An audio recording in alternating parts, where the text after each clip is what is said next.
Hey guys, what is going on? Welcome back to my channel. And today we are going to be talking about this freaking guy right over here.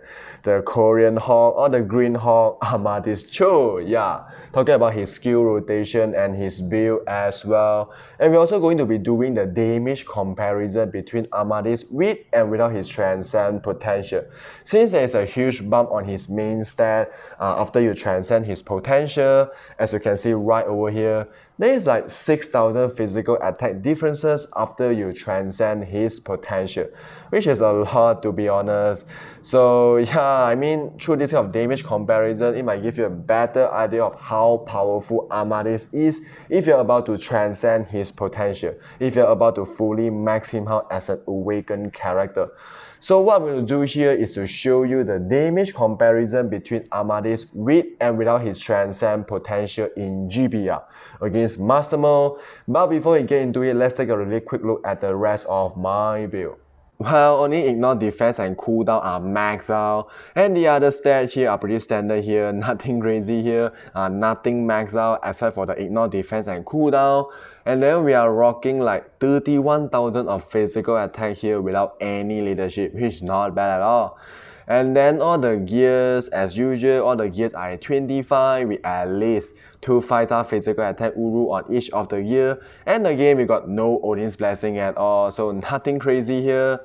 And then all the skill set here, only the 3, 4, and 5 and the awaken skill are maxed out because basically these are the only skill that you're going to use in the battle. So yeah, the first skill and the second skill, you can basically ignore that.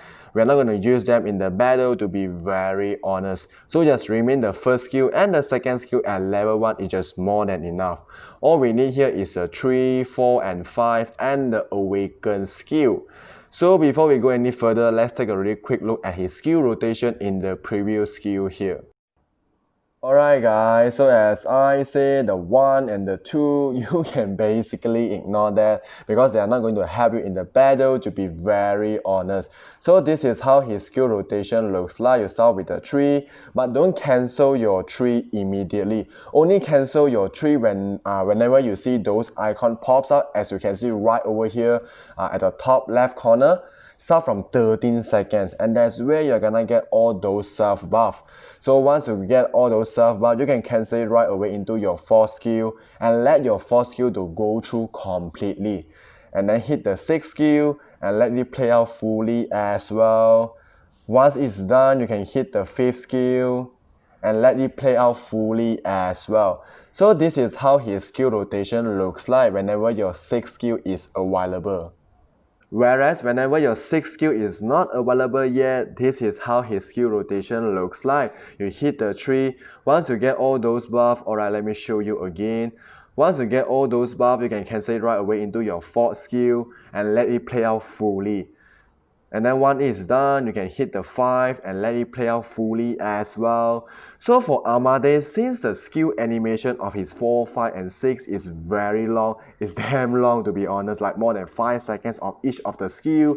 So if possible, try to get the damage proc on either his 4th skill or his 5th skill or his awaken skill as well. The damage of all of these skills are very good. It really doesn't matter which skill you are going to proc on. All of these skills are good. So if possible, try to get at least 2 full damage proc with 1 skill rotation. I mean, it's possible to get at least 2 full damage proc with 1 skill rotation. But of course, that's the best case scenario that we are talking about, which we are going to see that in the later gameplay. So that's all for the skill rotation for Amadeus. Alright, as far as ISO set goes, we got Power Angry Hawk ISO set here, stage 6 in effect. And then we are just rocking with the normal damage proc obelisk here, mainly for the 180% damage proc and 19.1% of crit rate. The damage proc and the crit rate is what we need the most here. And then the uniform here is at heroic level with some of the physical attack and ignore defense. So that is how I build up my Amadeus Cho. So guys, next we're going to jump into the GBR gameplay section. We're going to see the skill rotation of Amadeus, as well as also get to know the damage differences between Amadeus with and without his transcend potential. And by the way guys, we are using Nick Fury as a leader and Taskmaster as a support. I do not have any of the CTP of Insight on my team here. So as you can see right over here. So that's how my teams up goes. Alright guys, so I hope you enjoyed this video and don't forget to subscribe to the channel and hit the bell. And thank you for watching and I will see you in the next video. Take care.